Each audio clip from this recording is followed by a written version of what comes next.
Aleema Khan, welcome to the world. Thank you. Now, you visited your brother Imran Khan in prison yesterday. Can you tell us what's his condition and what he's had to say? Well, actually, he was fine. We asked him, and he said he had been exercising. Plus, he was fine with his. He was put in solitary for about 3 days, most probably when there was a protest in Islamabad. But he was getting his exercise, and he was fine with his. He never talks about his food much. It's only always our concern that he should be careful when they give him the food. What they had taken away for all these days was his newspaper and the one Pakistan television station that he gets. Although it's a government channel, but he still can get some news. But for the past 9 days, he had absolutely no news of what had happened outside. So, Aleema, what did he have to say about the events of November 26 with the protests? When you don't have any information for 8-9 days, he was absolutely shocked to hear about the massacre that happened. The fact that our security forces fired on unarmed civilians who had come to protest. For what? I would like to point out, I know you started from that point, but you have to understand what the protest was for. It was for he had a 3-point agenda, Imran Khan. One was releasing all the innocent prisoners. There are hundreds of them incarcerated in jails. He said release of the political prisoners. Second was for return of the stolen mandate from the 8th February election. On the 9th, most of their mandate was stolen and distributed amongst the other parties. And that is a fair demand. And the third one was for the rule of law, because of the way they are trying to manipulate the judicial system and the Supreme Court, basically subjugating the Supreme Court. So these were his 3 demands. And he said for the protest, he said, if you want to show goodwill, then you should release all the political, illegally incarcerated prisoners.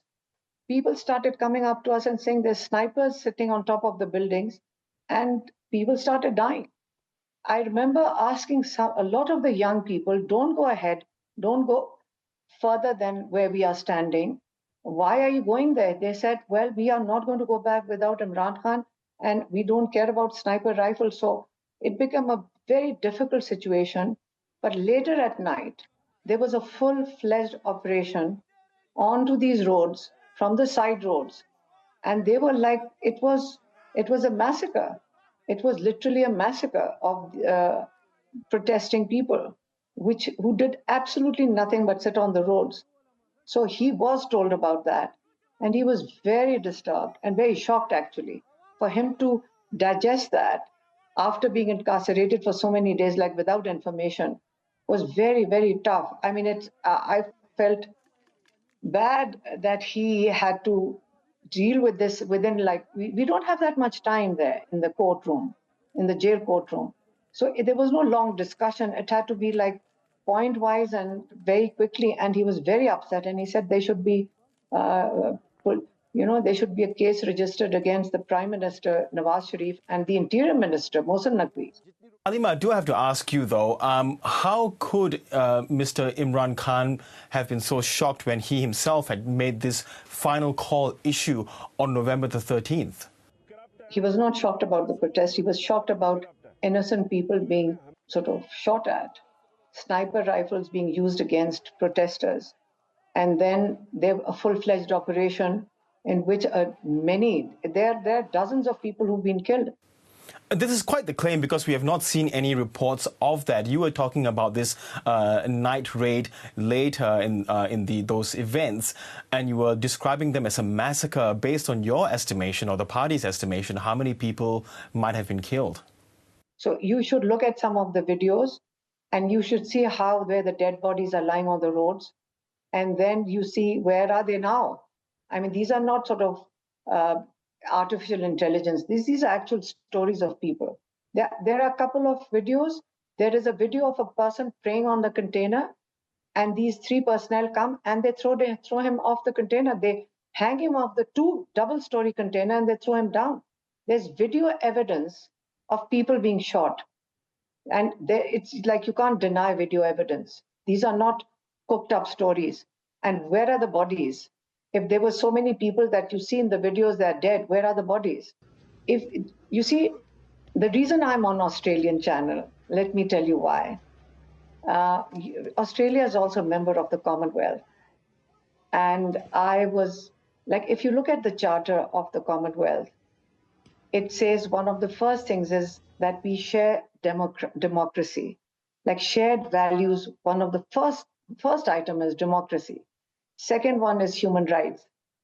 And the third one is rule of law. These are exactly the 3 points that Imran Khan came out for the protest. This is not a terrorist attack on Islamabad. These were people asking for their rights. So, as a country that shares values on these 3 items, what's the point of being part of a community if if the community doesn't sort of stand up for its member states? We are trying to stand up for our rights, and look what happens.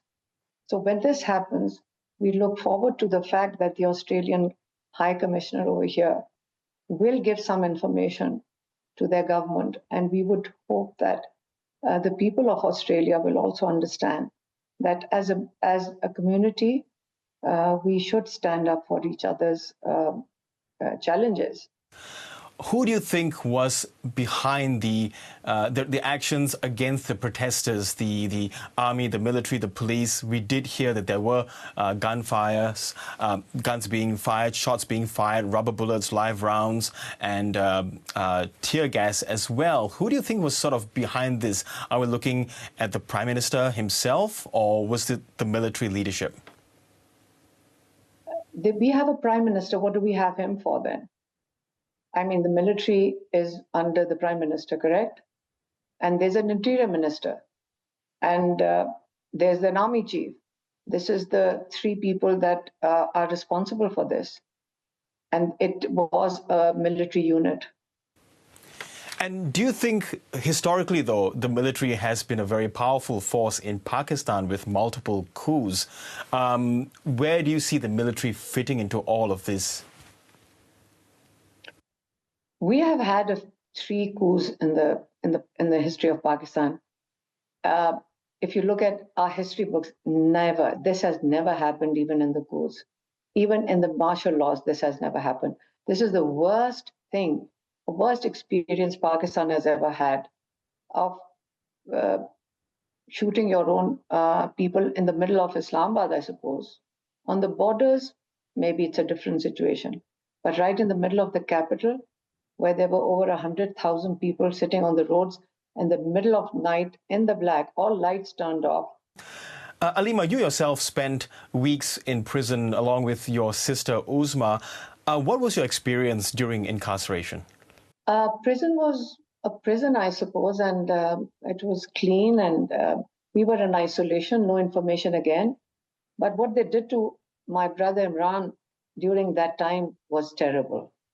2 weeks. You see, in a prison, it's for all prisoners. It's like the human rights violation of what they did to my brother was worse.